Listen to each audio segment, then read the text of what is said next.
Vamos a abrir la palabra de Dios y vamos a abrirla en el Evangelio según San Marcos, el capítulo 16. Evangelio según San Marcos, capítulo 16.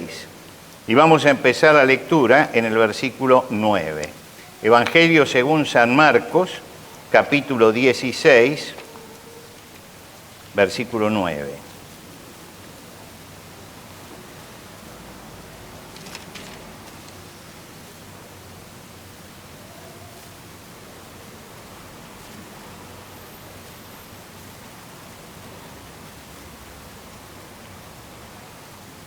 Evangelio de Marcos, capítulo 16, versículo 9, dice así: Habiendo pues resucitado Jesús por la mañana, el primer día de la semana, apareció primeramente a María Magdalena, de quien había echado 7 demonios. Yendo ella, lo hizo saber a los que habían estado con él, que estaban tristes y llorando. Ellos, cuando oyeron que vivía y que había sido visto por ella, no lo creyeron. Pero después apareció en otra forma 2 de ellos que iban de camino, yendo al campo. Ellos fueron y lo hicieron saber a los otros, y ni aun a ellos creyeron. Finalmente se apareció a los 11 mismos, estando ellos sentados a la mesa, y les reprochó su incredulidad y dureza de corazón, porque no habían creído a los que le habían visto resucitado. Hasta aquí nada más en la lectura de la palabra de Dios. Cuando leemos el Evangelio de Marcos, estamos leyendo el Evangelio más antiguo. Es el primero que se escribió. Marcos fue discípulo de Pedro, y muchas de las cosas que dice Marcos seguramente se la contó Pedro. Y es un evangelio es el más breve de los evangelios, es un evangelio de acción, y narra sintéticamente todas las cosas. ¿Por qué elegir hoy el Evangelio de Marcos? Justamente por esta síntesis, porque en muy pocas palabras compendia todo lo que sucedió el día de la resurrección. Lo que otros evangelistas después se van a extender, él sin embargo lo sintetiza en estas palabras. Y me detengo en el párrafo inicial que nosotros leímos. Dice: habiendo pues resucitado Jesús por la mañana, el primer día de la semana. Los judíos tenían una semana de 7 días, como la tenemos nosotros. Nosotros contamos los 7 días y llegamos al día domingo, donde comienza la nueva semana. Ahora, para los judíos, el único día que tenía nombre era el sábado, el Sabbat. Entonces era el único día que tenía un nombre especial. Los demás se numeraban. Primer día, segundo día, tercero, cuarto, quinto, sexto, y el séptimo día entonces descansaban. Seguían lo que había sido la creación. Dios creó al mundo en 6 días y al séptimo descansó. Y entonces descansaban en el Sabbat. Y justamente la palabra sábado, la palabra Sabbat, significa eso: cesar, parar, dejar de hacer.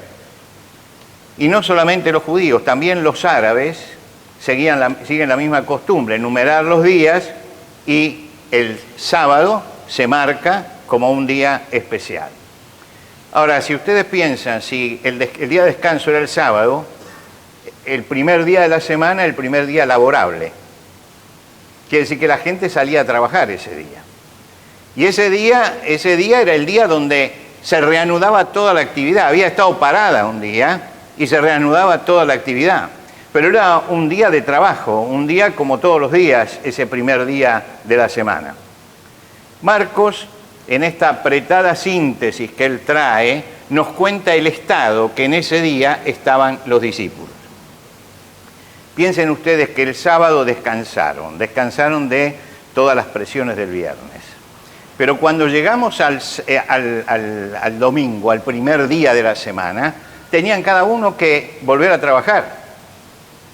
Quiero decir que ellos vieron morir a Jesús, vieron cómo lo sepultaban, después tuvieron que entrar en el descanso sabático y ahora había que enfrentar de vuelta a la vida.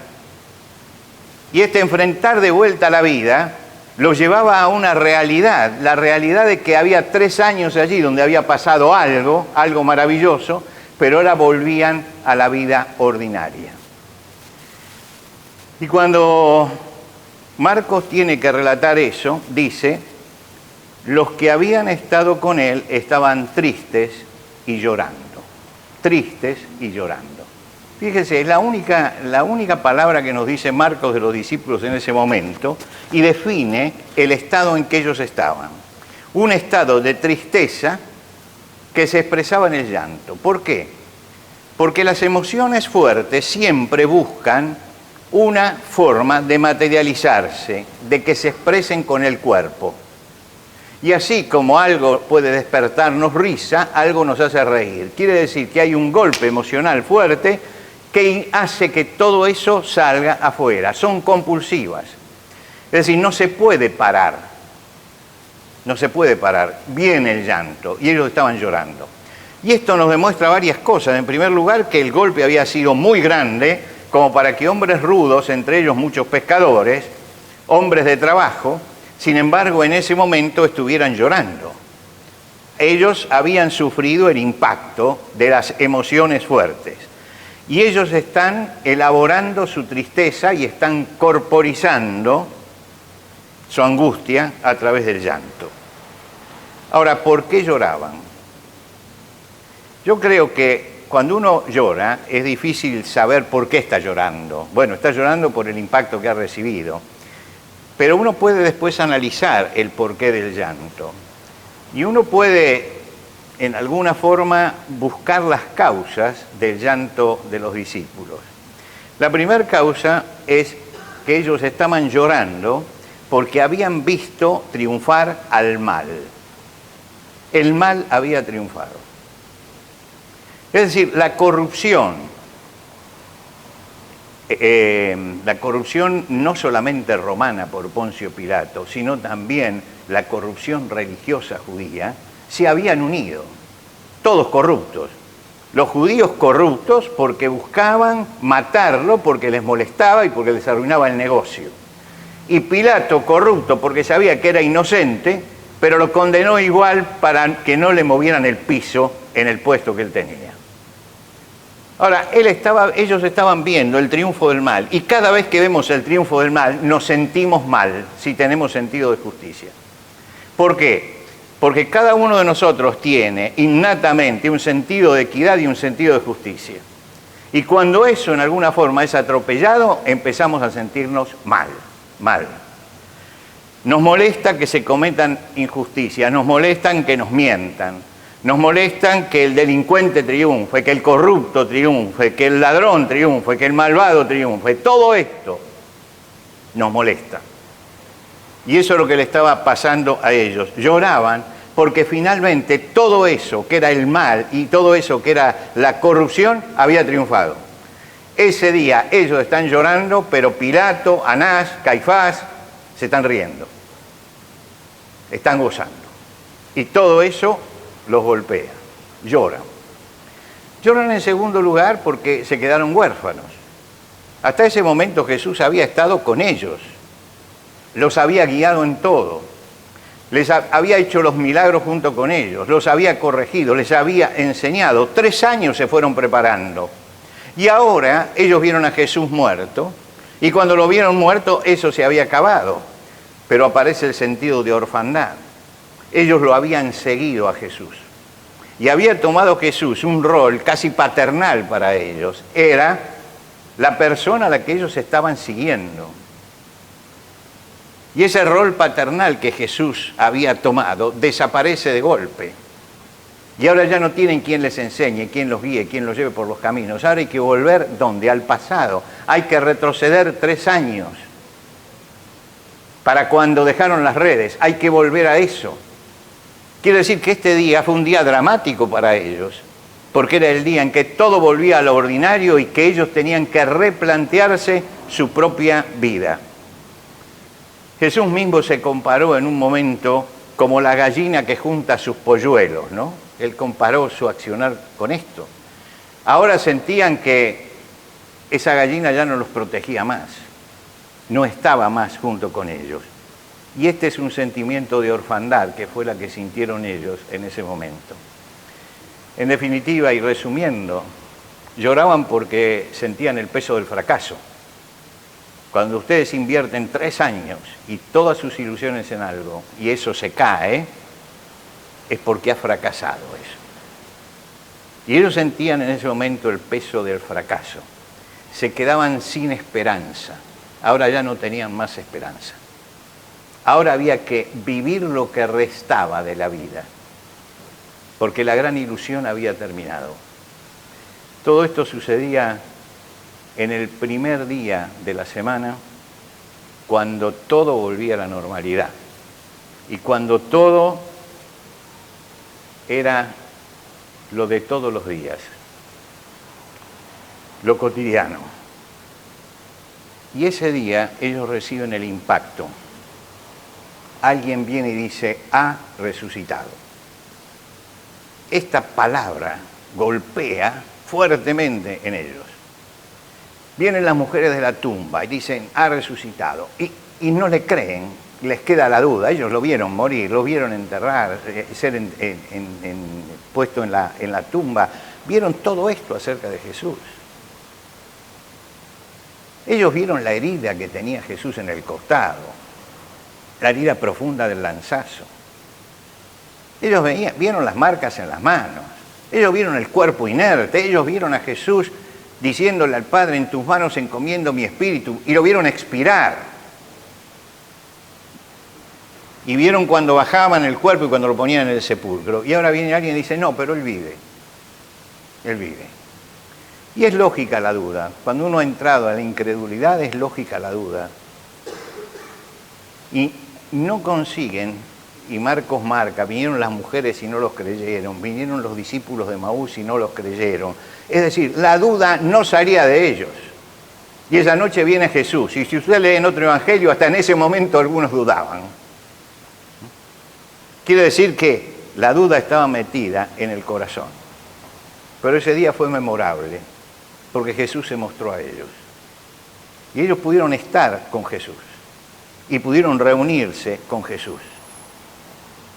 Y ese día entonces empezó a tomar otro color para ellos. ¿Por qué nosotros tenemos y descansamos el primer día de la semana? Justamente porque esos cristianos habían sido tan impactados por ese primer día de la semana que entendieron que Jesús le había dado significación a un día ordinario. Ahora significaba algo. Y los discípulos empezaron a reunirse el primer día de la semana. Era difícil, tenían que trabajar, era el momento en que todos trabajaban, pero ellos buscaban el momento para reunirse ese primer día de la semana. ¿Y por qué se reunían ese día? Porque para ellos ese primer día tenía una significación especial. Era el día de la resurrección. El primer día de la semana, dice el libro de los Hechos de los Apóstoles, reunidos los discípulos para partir el pan. Es decir, el primer día de la semana se reunían. Y cuando nosotros leemos el primer día de la semana pensamos que era feriado. No, no es feriado, era un día laborable. Pero se reunían. Y dice, Pedro les predicaba hasta tarde a la noche, claro, porque no pudieron empezar a las 3 de la tarde. Tuvieron que empezar la reunión cuando todos habían terminado su trabajo. Quiere decir que ahora ese día tomaba una significación distinta y comenzaron a llamarlo Día del Señor. Ese era el Día del Señor. Y cuando nosotros decimos domingo, la palabra domingo viene del latín. ¿Y qué significa? Día del Señor. Es el Día del Señor. El domingo es el Día del Señor. Es el día del triunfo final. Es decir, que nosotros hoy estamos en Pascua y celebramos la resurrección. Pero la Iglesia, desde siempre, celebra la resurrección cada domingo. Es como la pequeña Pascua cada 7 días que nos lleva nuevamente a la esencia de la fe. Y así lo entendieron los primeros cristianos. Y por supuesto, el imperio no entendía nada. ¿Qué le pasa a estos cristianos que se reúnen el primer día de la semana, el día laborable? Y empezaron a defenderse. Y uno de los primeros que defiende esto, fíjense, es en el año 138 de nuestra era, fue Justino. Justino fue un mártir, pero escribió una apología. Y apología eran los escritos con los cuales los cristianos se defendían y explicaban cuál era su fe. Y Justino tenía que explicarle al imperio cuál era la fe de los cristianos y el porqué de las cosas. Y él les dice así: el primer día es en el que todos nos juntamos y Jesús, nuestro Señor, en el primer día se levantó de entre los muertos. Es decir, estaba relacionando estas dos cosas. Y lo que le está diciendo al imperio: señores, nosotros no paramos el primer día de la semana porque se nos antoja, sino porque ese día es un día significativo para nosotros, es el día en que Cristo se levantó de los muertos. Un poco más adelante, a fin del siglo I también y a principios del siglo II, hay una epístola que se llama Epístola de Bernabé, un tal Bernabé que escribe y es cristiano, y él dice: nosotros celebramos con júbilo el 8º día en que Jesús resucitó de los muertos. A usted dice, ¿por qué dice el 8º día? Porque ya la idea era que durante 7 días Dios había creado el mundo, descansó. El descanso fue interrumpido por el pecado. Y el 8º día nace la nueva creación. Entonces recordaban los 6 días de la primera creación, recordaban el sábado que el descanso se había quebrado por el pecado, y el 8º día Cristo había resucitado de los muertos. Entonces ya estaban dándole un sentido trascendente al hecho de la crucifixión dentro del calendario. Tertuliano de Cartago nos explica qué hacían esos cristianos. Dice: en el día de la resurrección del Señor, es decir, no se refiere a la Pascua, el día de la resurrección era el domingo, lo que nosotros llamamos el domingo. Dice: en el día de la resurrección del Señor debemos tratar no solo de arrodillarnos, sino que debemos dejar todos los afanes y preocupaciones, posponiendo incluso nuestros negocios, a menos que queramos dar lugar al diablo. Es decir, está diciendo, ese día dejamos todo de costado. Ese día es el día del Señor. Ese día yo me encuentro con el Señor en esta nueva relación que yo tengo con Él. Y por lo tanto, dejo, como dice Él, todos los afanes y preocupaciones y pospongo todos mis negocios. Ahora, a nosotros nos resulta fácil posponer los negocios porque son muy pocos los que negocian día domingo, ¿no? Pero en aquel momento era día laborable, entonces había que posponer los negocios. Yo no negocio este día. ¿Por qué? Porque estoy celebrando a Jesucristo. Quiere decir que los cristianos tenían en ese momento una pequeña Pascua todos los domingos, recordando justamente esto, que Cristo había resucitado de los muertos. Por supuesto que desde la resurrección, el día domingo, era el día de júbilo y de alegría para los cristianos, de abandonar todas las preocupaciones, y es el día de la alabanza y de la adoración a Dios comunitariamente. Alabamos y bendecimos a Dios y adoramos todos los días, pero el domingo se hacía en comunidad. Y por eso es importante el día de hoy, porque estuvimos durante un año sin poder reunirnos todos, y la iglesia incluso venía unos un domingo y otros podían venir otro domingo. Hoy vino todo. Estuvieron todos los hermanos a la mañana y son todos ustedes ahora. Los únicos que no están viniendo son los que tienen enfermedades de base, todos los que tienen impedimentos de ese tipo. Pero hoy es un día especial para nosotros porque después de un año, todos los cristianos vamos a partir el pan en este lugar, que es el lugar que hemos dedicado a vivir la vida cristiana y adorar al Señor. Vamos a partir el pan todos juntos. Y lo más importante que va a pasar esta mañana no son mis palabras, lo más importante es que en un momento más vamos a partir el pan. Y vamos a recordar esto. Y lo vamos a hacer después de mucho tiempo, y lo vamos a hacer todos juntos.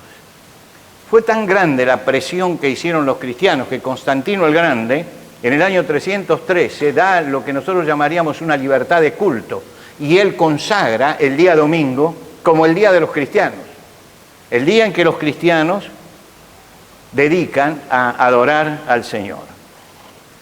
Ahora, yo quisiera preguntarte, hermano, esta mañana, ¿cómo llegaste a este lugar?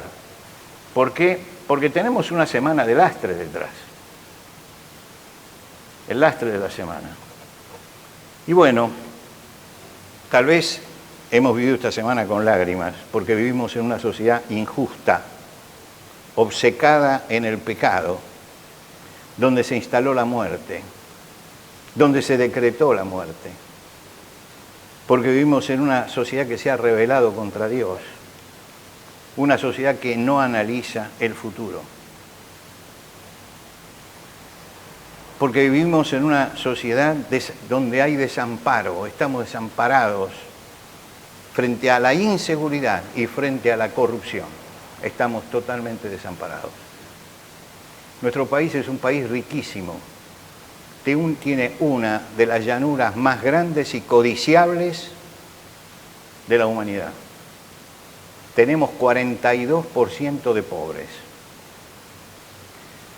Cuando comenzó la democracia con el gobierno de Alfonsín, teníamos 12%, ahora tenemos 42%.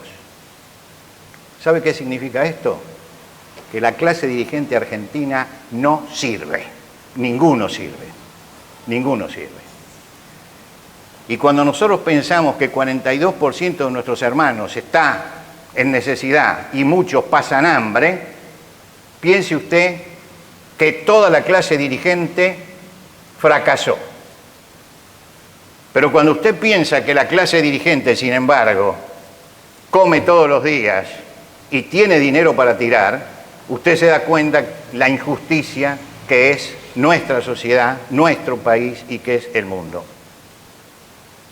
Nosotros venimos de eso y llegamos hoy a la casa del Señor. Y llegamos a la casa del Señor, ¿para qué? Para elevar nuestros ojos a aquel que es todopoderoso. La única causa que merece que uno entregue la vida es la causa de Cristo. Es la única causa. Las otras, todas, están corrompidas por el hombre y van a desaparecer. La única que permanece para siempre. El Señor dijo, el cielo y la tierra pasará, pero mi palabra no pasará. Y hoy, al llegar a esta mesa, nos damos cuenta que los cristianos estamos anclados en lo eterno, en lo permanente. Nos encontramos con la raíz misma de nuestra fe. Hoy es primer día de la semana, el día en que celebramos la nueva creación, nueva criatura es. Si alguno está en Cristo, nueva criatura es. Esto es lo que estamos celebrando. El día en que en la creación, primer día, Dios creó la luz, en este primer día de la semana, día del Señor, el Señor dice, yo soy la luz del mundo, el que me sigue no andará en tinieblas. El que me sigue no andará en tinieblas. Como enseñó Esdras al pueblo, cuando nos gozamos en el Señor entramos en una fortaleza.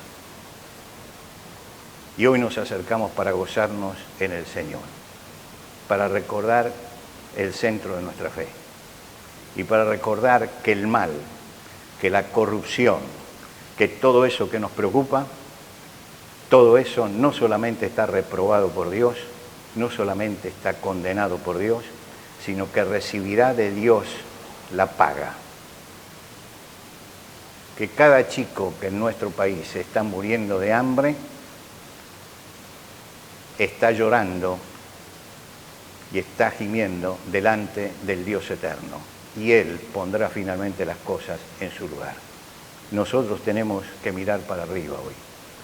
Tenemos que mirar la grandeza del Señor que tenemos, la esperanza que tenemos en Cristo, que Dios nos ha librado de ideologías, nos ha librado de todas esas cosas para centrar nuestra vida y nuestro pensamiento en Él y para entender que solamente con Cristo puede haber solución a nuestros problemas.